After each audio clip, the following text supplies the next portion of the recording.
Hey everyone. Well, today's episode is called Live Well Forever with Dave Stickland. And well, let's be honest, chances are you and I will not live forever.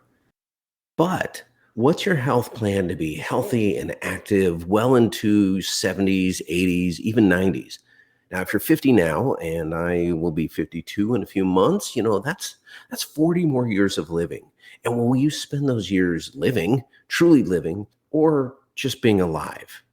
So Dave Stickland, he's also known as that fit old guy on Instagram. He shares his own approach to health and wellness, including his journey from being a sickly child to ignoring his health in his 20s and 30s to getting really fit in his 50s. He talks a bit about the prevalence and danger of metabolic syndrome and metabolic illnesses, and three key things that we can do to prevent, control, or reduce those metabolic syndrome related illnesses. And those are things that are just helpful to living well in general. He also talks about the importance of agility, especially as we age, and how to increase it. The difference between health span and lifespan, and is something that I'm hearing more about these days and thinking more and more about these days, as well as he talks about what living well at age 90 might look like. Now, I'm not a doctor, you know that. None of this is medical advice, but I do appreciate Dave's common sense and balanced approach to living well. He doesn't preach raw discipline or white knuckled austerity, but really himself embraces a life of eat cake, gain muscle, lose weight, have fun. Now, Midlife Mastery continues to grow. I'm really excited about this. I know I mention it a lot, but we now have downloads in 54 countries.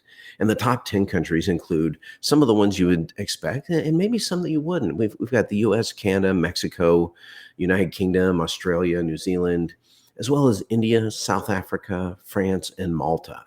And so big shout out to all the listeners in those countries, especially newer listeners. And by the way, if you are a new listener, recent episodes include, we talk about self-esteem in a selfie world with Shobha Neelani.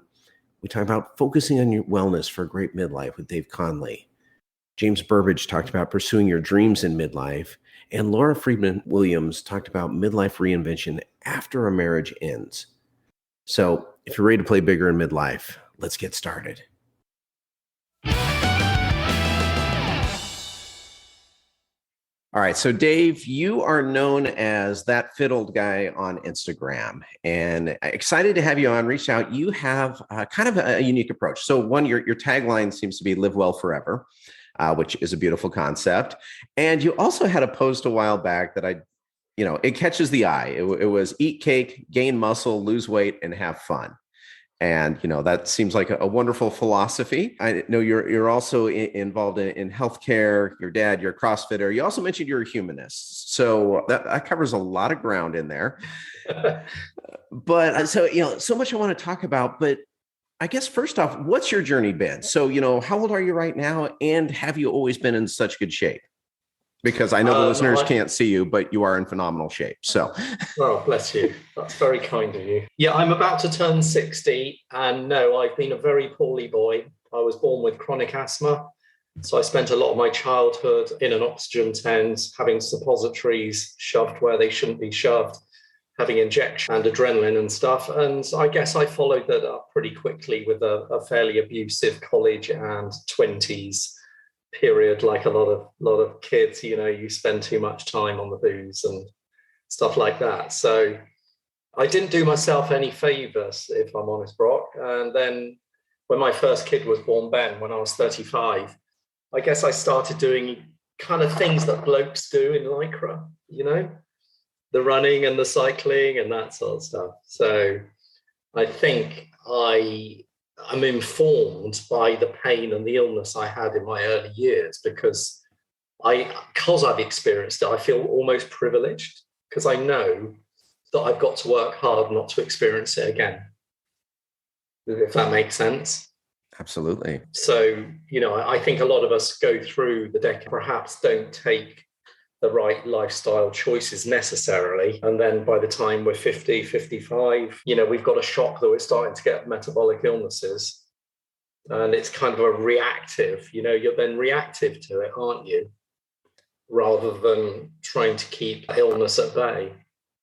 Yeah. So you started off bad, took a turn for the worse, or at least didn't do yourself any favors once you must have been on the mend, gotten a little better on the asthma and all that by the time you got to college. And 35, started having kids, reassessing life a little bit. So where did you go from there? So, because a lot of people, if we didn't treat ourselves well in our 20s and 30s, we often don't have that base, that information. You know, sometimes you talk to people who are college athletes and they got a little off track, but they know how to get back on.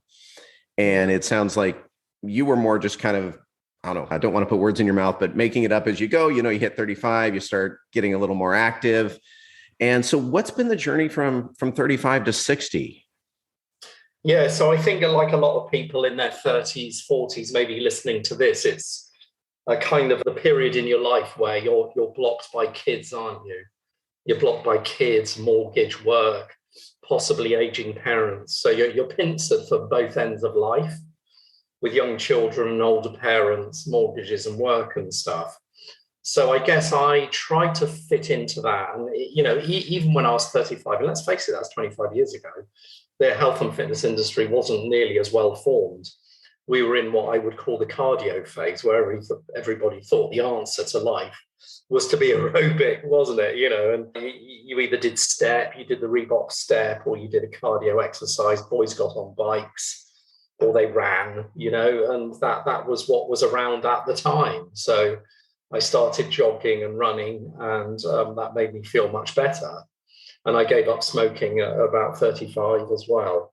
And I just found that I actually felt high because I was lucky or unlucky enough to try naughty substances like a lot of us do in our teens and 20s. I kind of knew certain different highs.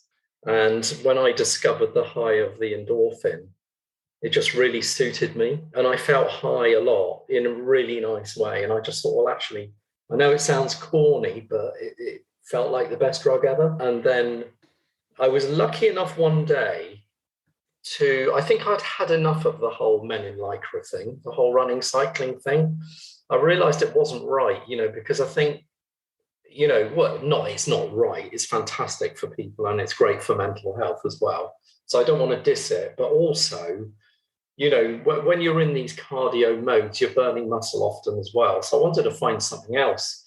And my godchildren were watching on YouTube. They were watching the CrossFit finals. And I thought, that is unbelievable.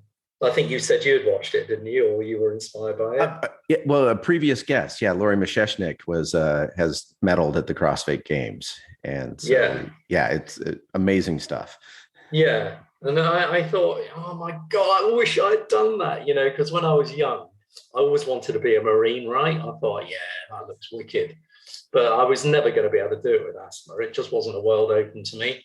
And then when I saw the CrossFit Games with my godchildren and were showing me, I thought, you know, that sort of envy, that want to be that person came bouncing back to me. And I was about 54 at the time, and I never did anything about it. And then I don't know how it came across me, but somebody said, well, they do masters. And I thought, well, I can be that person. I can be that big butch hunk, you know, and even when I'm 60, and it really inspired me. So yeah, I joined a CrossFit gym, and that's how I got to it, because I felt that was proper health. And it's a very holistic way of looking at health, as your guest might have told you. You know, it involves food and not just pumping weights, but it involves the whole health journey. So yeah, it really, really inspired me. Yeah. And, you know, I think there's this myth out there, or at least something we tell ourselves often, that, you know, by the time we're 50, 60, you know, you're just too old to gain muscle, really. You know, you're losing muscle as you age, and, you know, you'll get hurt if you lift weights, and all kinds of myths and rumors out there. Although I just, as a side note, I do recall a gym I used to go to, you know, there's always the college kids, and they're high-fiving each other and throwing weights around and being college kids. But this guy, older, you know, white hair, Santa beard, kind of a stocky, portly fellow. I don't know. He put 450 pounds on the squat rack, squatted a few times with, you know, total silence, just no big deal, went about his day. It's like, man, that is impressive. You know, the young guys moving weights. This guy squatting 450 like it's no big deal. Yeah. Yeah. Well, I think, you know, he in my view, he's very enlightened, because, of course, you know, what weights basically do is that you're getting all the benefit of lifting weights. But as soon as you pretty much do more than 5 reps, you're going towards aerobic mode anyway. So you're getting the cardio. So for me, it's that you're getting 2 bangs for buck, aren't you? You're killing 2 birds with 1 stone. So depending on what level you're at and what reps your PT or your coach has given you, why just run along and waste all that muscle when you could be doing 2 at once? Definitely. Well, and you certainly run counter to that myth. So if you were doing kind of aerobic running, cycling through your 30s, 40s, and really only picked up CrossFit in your mid 50s, you clearly didn't have a problem putting muscle on, getting in shape that way. So, it kind of dispels that myth a little bit. Yeah. Well, I think you've got to be very careful, though. There's kind of few things you need to know, or you need to eat well, because as you alluded to, Brock, you do waste muscle as you get older. Sorry, you don't waste it. You naturally will lose about 3% of your muscle mass per decade. Yeah. So boys like me and you, I mean, obviously you're a lot younger than me, but you're probably getting to the age where you need to eat plenty of protein, because that's fueling the muscle build, because you can't synthesize it when you're our age. You haven't got the hormone anymore. Yeah, I definitely notice a difference in what I can eat, what I can tolerate, what I feel good after eating, that, compared to my younger days. But so you had like I say, kind of like I say, and it was a post you did, but the eat cake, gain muscle, lose weight, have fun, that runs counter to so many approaches. It seems like we either get to eat cake or we get to be in shape, but we don't get to do both. And that's not your approach. So tell us a little bit about what's your approach to kind of the diet, nutrition, life? So I kind of see exercise and nutrition as 2. I imagine if you've got 2 levers, those diggers, we call them JCBs. You've got the big front actor that shovels, and you've got the back arm, haven't you? Mm-hmm. And I use that as a metaphor because I think the front actor is your food, okay, that will dictate your weight, and you shovel that on or off as you want. So in that sphere, it's particularly important to know where your calories are at. And with apps like MyFitnessPal now, there's no excuse. So if you want to drop weight to a certain level, you simply use that front actor. And the back actor is is your metabolic health, which is your muscle essentially, because that's going to pump up your heart and keep, all of those metabolic illnesses like, diabetes and high cholesterol, high blood pressure, all that at bay. And the lovely thing about weights and resistance training in particular is it allows you to have a fantastic diet. So yeah, absolutely eat cake. But I think the devil is in the detail here. It's all about the dose. There is nothing wrong with a huge slice of gatto. But if you go having it every tea, then there probably is. So I think people always use the 80-20, don't they? The Pareto. Everything's 80-20 in life, isn't it? So I'll use that one again. 80% of your meals need to be on target, and then 20% just go and have a great time. Get the pizza, stuff the cake. And that's the lovely thing about exercises, I'm sure it earns you. It earns you cake, doesn't it? Well, so in that thought, kind of that balanced approach, which I like that thought. I mean, I also saw that you had mentioned that something like 80% of Americans, and you mentioned that the British are not too far behind, have some sort of metabolic illness. So I guess, first off, what is a metabolic illness? And 80% just sounds so high. That's like it's almost massive, all of us. It? I think if you start to Google it, the actual definition of a metabolic syndrome is one or more of certain conditions. So it would be being overweight and obese. It would be having diabetes or being pre-diabetic. So insulin resistant. It would be having high blood pressure. It would be having high cholesterol. And there's all sorts of other illnesses that most Americans would find common, like heartburn, inflammatory illnesses, right? So a lot of people will brush these under the table and say, oh, well, it's just because I'm getting older, And I find, because I'm in private health, when I ask people for their medical information, they just say, oh, I've got high blood pressure, but I'm taking pills for it. Like it's not there. But because the pills have brought the high blood pressure down. But as you probably know, most of these pills that are dealt out to all of us in the Western world are symptom relievers. They're not curers. You've got high blood pressure probably for a reason. It's highly unlikely to be genetic, although it might. It's highly likely to just be years of being a little bit too sedentary and probably eating a little bit too much of what you shouldn't have been eating. And I think it doesn't take much to avoid having a metabolic illness, but it's certainly the thing that's costing America and the UK in healthcare costs.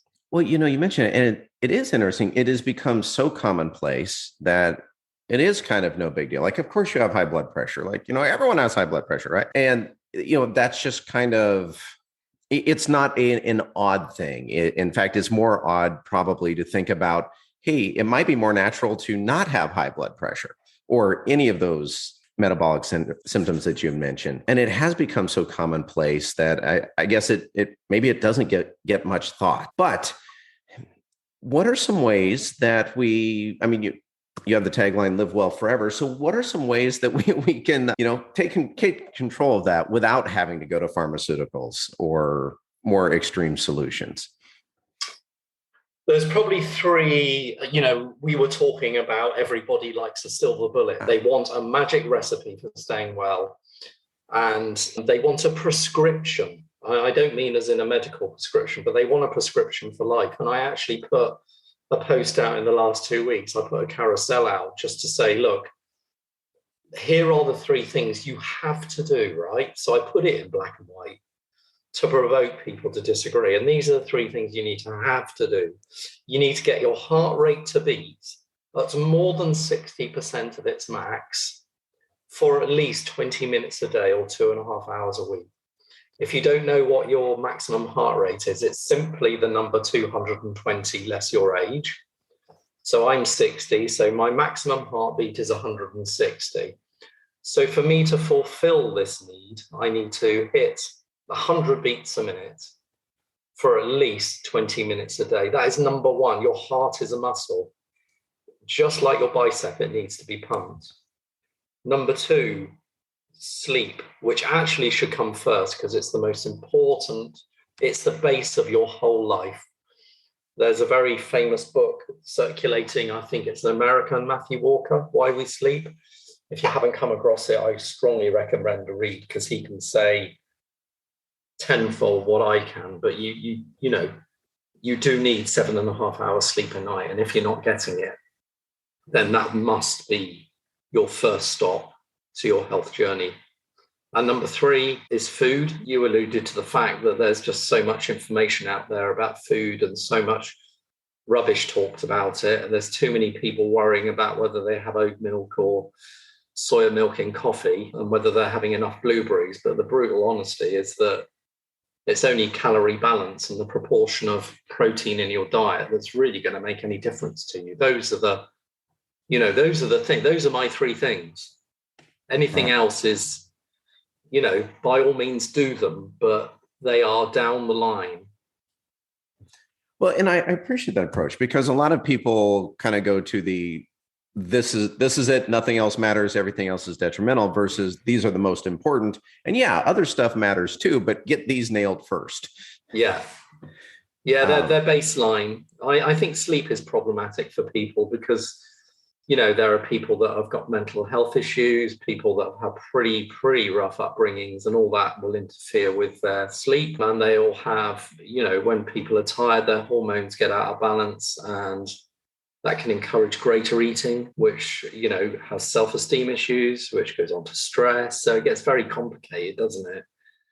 But I think looking at health, sleep hygiene, just making sure you've got a cold, dark bedroom and you kick your partner out if they snore. And, you do all you can and don't stress out about not sleeping. That's the important thing. If you can't sleep, don't count sheep, just lie and relax. At least you've got your rest in, which is the base of all your health.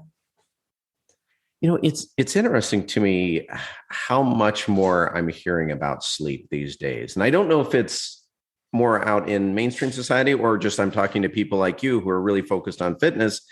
And that has become kind of a key cornerstone because, when I was just looking into fitness, you mentioned 25 years ago. Yeah. And it was mainly, aerobic, 80% calorie carbohydrate diets to fuel those bicycle cranks and running or whatever you were doing. And I never heard much about sleep. And, read a lot about muscle building and all that. And I'm just hearing about it more and more. And I guess I find that fascinating because it seems so passive, right? It's not something you're actively working out or anything. You're sleeping. And yet to do it well, at least what I'm hearing and from kind of what you say, you have to be intentional about it. Yeah, I think you do. I mean, the Matthew Walker book, I'll repeat again because it's a groundbreaking book. And although it's just called Why We Sleep, I'd probably consider it to be the most important fitness book I've ever read.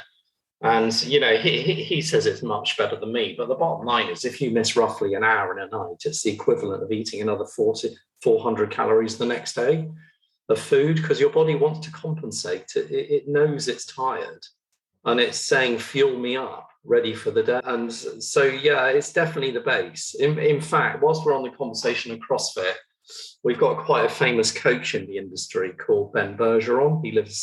I think he operates out of New England.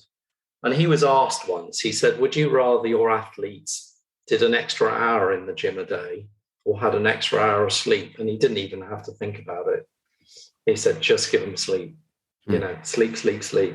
And there's a couple of them, Brooke Wells in particular, she's well known for her sleep. She monitors it all and she's sleeping 9 hours a night to support her fitness journey. That's such I don't know. It's one of those that I'm having to focus more and more on because I've never enjoyed sleep that much. I never slept that well. For a period of my life, I was up for a couple hours in the middle of the night and,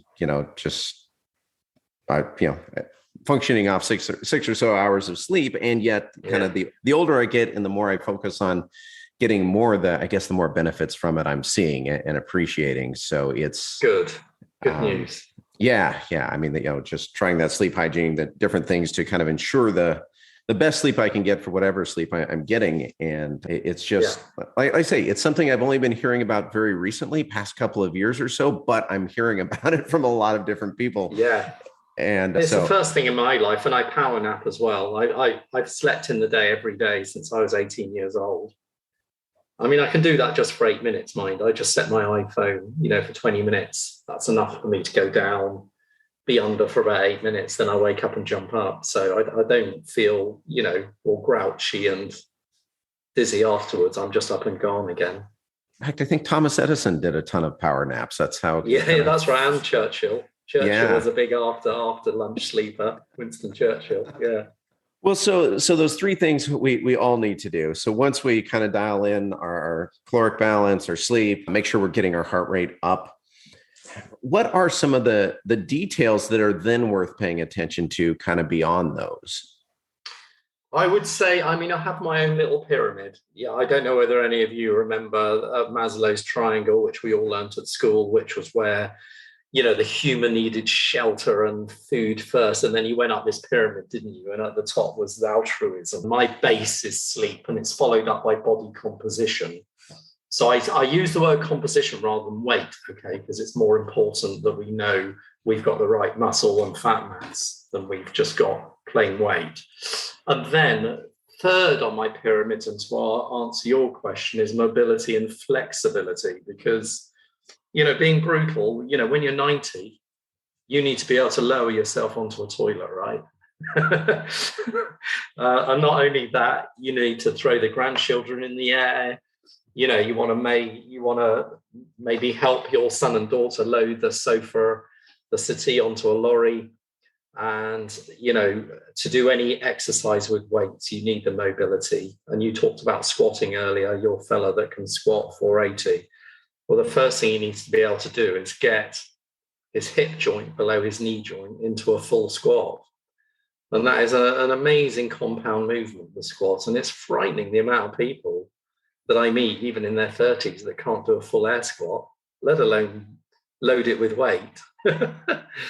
So, yeah, I think flexibility and mobility, very, very under-chatted about. Yeah, it's in fact, so for the listeners, obviously don't do this while you're driving, but it is interesting to just kind of stand in place and then squat down, just see how low you can go and then stay there. Just Yeah. Sit in a deep squat for a few minutes. And yeah, absolutely. You can, the beauty of an air squat is it uses every single muscle in the body. So you don't slump into it. You keep a neutral spine, use every muscle in your body to lower yourself to your bum's lower than your knee, and your feet are flat on the floor, pivoted around your instep. And then you can just go up and down and start repeating it. And once you've done it a few times, perhaps pick up a dumbbell, hold it in front of your neck, what we call a goblet squat. And that means that's loaded.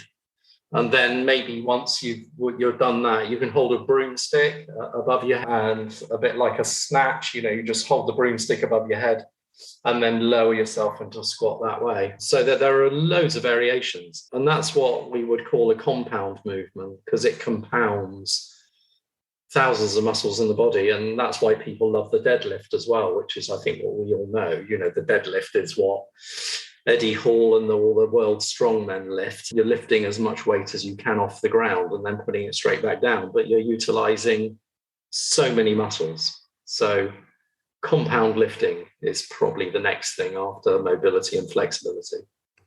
And I mentioned even just doing the air squat because, I didn't think of myself as inflexible, but the first time I did that, I was amazed at how well I didn't do it. You couldn't get your bum low enough, right?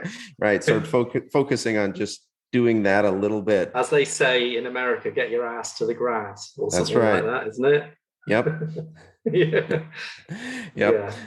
And so we got sleep, focus on body composition, keeping our body fat percentage low enough. Yeah. Mobility, flexibility, compound movements. Anything else in that pyramid that people should be aware of? I mean, we're talking about living well forever. You're talking about living in your 90s and still being able to, in fact, the picture you painted of someone being in their 90s is not the typical picture we see. I mean, you mentioned, basically being able to live unassisted. I'm interpreting a little bit, but being able to pick up kids, help do just normal day-to-day things, move, pick up things, put things down. That's not what we normally think of, I think, or not the picture that's portrayed for us, for those of us in our 90s. And yet, why wouldn't we want to be that way in our 90s? Yeah, so I did a talk just before lockdown in front of quite a few people, and I asked the room how they saw good health at 90. And that is what I've come to realize is now living well forever. And those things were living with all five senses, living medication-free, living independently without any domestic, living pain-free. And the last thing was being able to walk a mile. We just selected a mile because, it was a typical walk into a town centre or a village to get some shopping. And I think, it's an aim to have, because you can then work towards that. You don't go out for a walk without knowing where you're going to finish up, do you? So why would you go into life without having an ambition of where you're going to end up? Health vision. And I think it sort of makes you focus particularly on physical work. Another thing in my pyramid, which this isn't a plug, but I've started to get a YouTube channel, and there's about 30 videos on there. But one of them you'll find is the health pyramid. Mm. And towards the top is one just called agility. And this is really about using your strength with speed and your brain, simply jumping up onto something. So just stand on the floor and put something very, very shallow in front of you. I'm thinking like a weight plate, but not everybody has a weight plate in their house. And just jump up onto it, something stable, so don't hurt yourself. And a weight plate would typically be about 1 inch or 2 inches deep. And you just jump up onto that with both feet into the air, right? And then, so it's just a standing jump, but the power that you need, I can jump probably about onto my dining room table from a standing start, but I'm only short, I'm only 5'3". Most of my colleagues will be able to jump up onto a kitchen worktop from a standing jump. So I think developing those sorts of skills have a huge impact on the body, and we all forget that. So, even ask the average 30-year-old to come into your home and ask them to jump up a step with both feet. And people are very hesitant. So that's fascinating to me that, because thinking about jumping up on a step, that seems like no big deal, especially for someone in their 30s. And yet at the other end of it, like I'm not much taller than you, but I definitely could not jump up on my kitchen table and at least land on my feet. Like, I mean, that is amazing. So clearly that's something we can be striving for. And funny, I mean, it just struck me as you said it, not everyone has a weight plate in their house. And mentally I was like, well, what do you mean? Of course, everyone has weight plates at their house. Like, why wouldn't they? Well, okay, I do, you do, but no, not everyone does. And so it just kind of brought me back to reality there for a second. Yeah, exactly. So building agility, because that's something I actually don't hear much about. And yet that is really, really impressive, that kind of standing jump. How did you go about building your agility to that level? So there are two things about fitness which I learned early on, which was something called power and something called agility, because I seem, because of my size and being short, be able to be quite a good power lifter. So I can squat about 300, say, pounds, which for my little height's probably okay. So I felt that I had this massive strength. And then my coach said to me, yeah, you have got strength, but because you haven't got technique, it means you haven't got power. And power is the combination of technique and strength. So if you talk about Olympic lifting, the ability to clean a bar onto your chest and then jerk it above your head is probably more than 50% technique and the rest strength. And the two combine in power, which I'm completely rubbish at. And I'm learning, even I'm only in year 4. So I'm learning to get that power. And it's a combo. And the same happens with agility. You need power in your thighs to jump up onto the box. But you need the kinetics, you need the brain. Yeah, you need to teach it that it's okay to jump into the air with both feet at the same time. And you need to teach yourself that gradually. So using the weight plate and then perhaps a step at home, because a step is only about 250 mil. So I'm not good at converting that into inches, but say 8 inches. And just jump up 8 inches, and then you can take 16, then you can take 32. And before you know it, you're up 2 or 3 feet. And I think the nice thing about doing something like CrossFit, or at least any functional fitness, is it will build all of this for you. So it'll build some speed in you. It'll build your thighs, all your muscles, your butt. Your glutes are particularly important in old age. And the combo of all of that will just allow you to spring up into the air and jump onto your dining room table. Simples.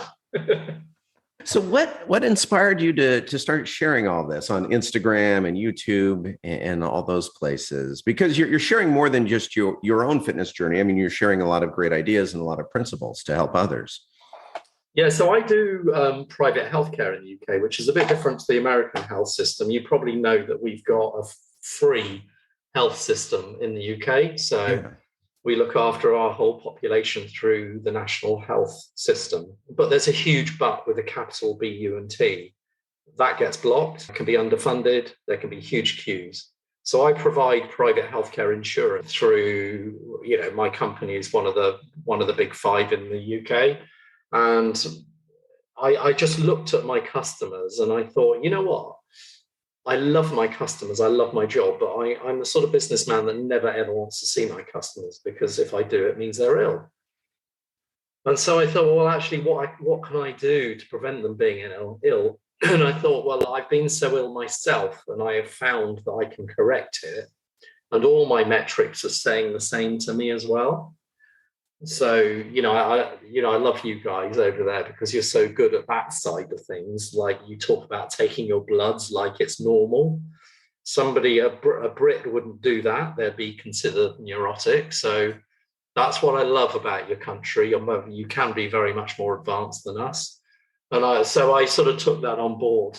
And I take my bloods and I take my metrics, and obviously I measure the weights I can lift through CrossFit. And every measurement about me is just carrying on to go uphill. Even since I was 35 and I'm 60 now, and it's carrying on going up. Then if I can share that, then I can keep my customers out of my way as a healthcare provider. So yeah, that's my story. Simple, really. Well, nice, because like I say, I like the balanced approach that you have to it. And yet you are clearly, as you just mentioned, these weren't your words, but in the best shape of your life. I mean, you mentioned all your numbers are, headed up in the right direction. Yes. And continuing down that path. So sometimes when people advise kind of that balanced approach, it almost feels like a cop out. Like, no, don't try so hard. Just stay only kind of fit. But that's not your approach at all. Clearly, I think you've got to be phenomenally strong in old age. Old age is cruel. Mum and dad are 85, and I can see it. It's a cruel time, and it might interest your listeners to know, Brock, that there's a big difference between mortality and morbidity. Okay, this is an important point. So mortality is the age at which you die. And we know that that's been going up and up and up. In fact, it's starting to reverse in America, I believe. But let's just say we're roughly at 85 years old, aren't we, in the Western world? But morbidity is another word which we mistake. And morbidity is the length of time that you're unwell for, right? So a lot of people are starting to talk about health span rather than lifespan. And so I'm really interested in the amount of time that people are ill. And it's currently reckoned that on average, men are ill for 16 years and women for 13. And I think that's brutal. That's incredible. Yeah. It's difficult to sort of factor in how they're ill in that 16 or 13 years, but you can bet your bottom dollar that it's going to be around a metabolic illness. And if not, it's going to be around a musculoskeletal one, so we could be talking about arthritic knees, hips, joints caused by carrying too much weight, possibly. And that I am fearful of. I'm genuinely fearful of as a person and for other people. I don't mind dying. I'm going to have my time. I mean, I might drop tomorrow because I had so many steroids as a kid, with my asthma. Who knows? That fit old guy might just drop tomorrow, way too young. But I'm doing everything I can in my journey to keep this morbidity. And I think that hopefully that'll motivate people. I don't think many people are going to want to sit around for 16 years being ill. And that's something that I don't think gets talked about enough. I did not realize that. I think we typically think, well, if we're unhealthy, of course, our overall lifespan is shorter. We just die younger. But we don't think about, but yeah, we're miserable for a decade and a half before we die. Dying younger doesn't sound quite as bad as living very sick for a long time. Yeah. Yeah, no, absolutely. And I think also the thing about being fit, okay, is that you can die. I mean, you can die sort of in 2 or 3 ways. So I know this is a cheerful conversation, but obviously a lot of people die of the metabolic illnesses we've been talking about, which we know, heart, all that, cancer, blah, blah, blah, blah. Another big batch of people will die from catching something. So we're talking the COVIDs, the smallpoxes, the malarias. We're talking disease, bacteria, virus. And then the third one, which people discount, is kinetic death. Okay, so it's a term I came across recently, I think, by the founder of CrossFit, and it means any death caused by impact or car crash, or the word kinetic is to be hit by something, really, isn't it, or an accident. And the outcomes of people that have kinetic accidents are greatly, massively improved by being fit.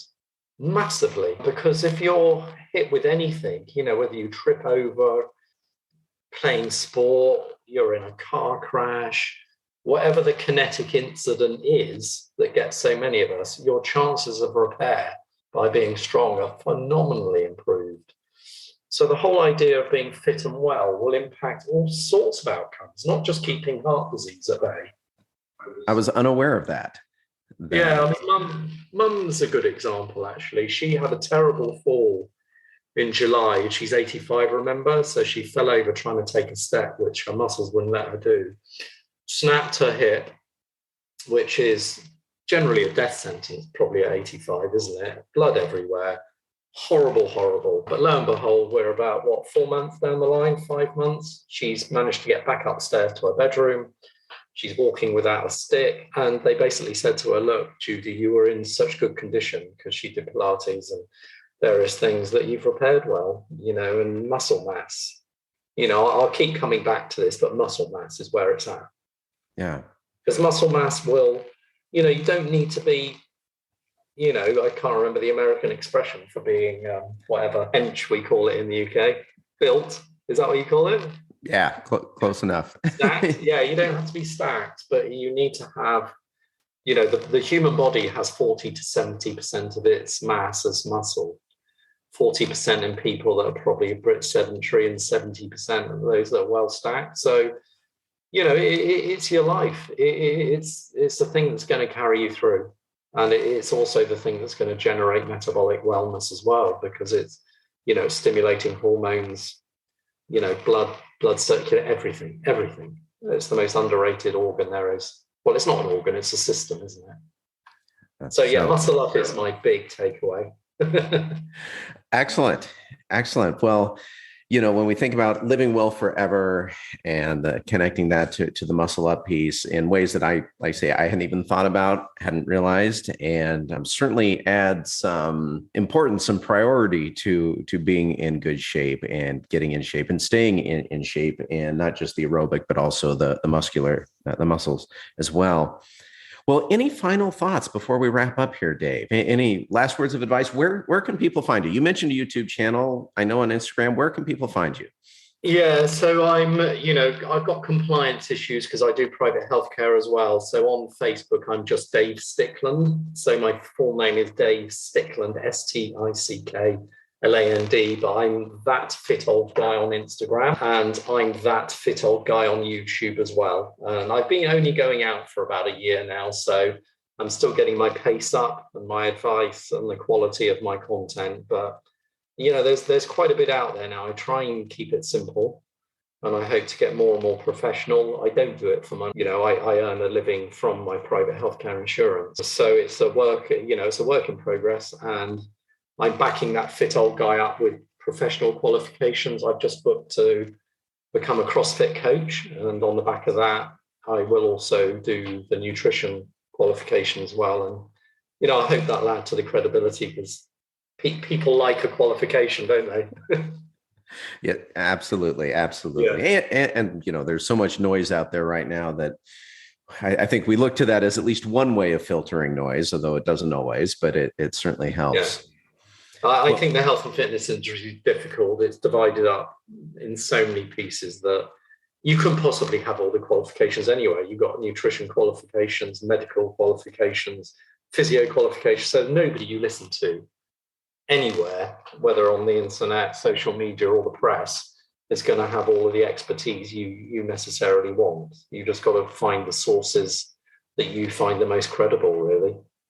Yeah, definitely, Dave. Well, that feels like a good place to wrap up here. We've covered a lot of ground here, from the three things that we need to do, just, the heart rate, sleep, and food, the caloric balance, to kind of your pyramid there, as well as just some great thoughts around, hey, we're all getting older. What's going to happen when we do? How do we best prepare for that? So really, really appreciate your time and insight here today, Dave. You're welcome. Thank you for having me. It's lovely to bridge the gap over the Atlantic.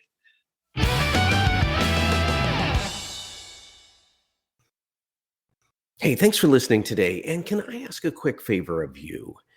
If you would, please leave a review about Midlife Mastery. And I know that can be kind of a pain sometimes. It's not always intuitive on how to go about doing it, but I have an easy way for you to do it. If you just go to www.lovethepodcast.com/midlife mastery, lovethepodcast.com/midlife mastery, you find it easy to leave a rating, leave a review, and it is very helpful because it lets other listeners, one, it helps them discover it, but two, it also lets them know what you value about it.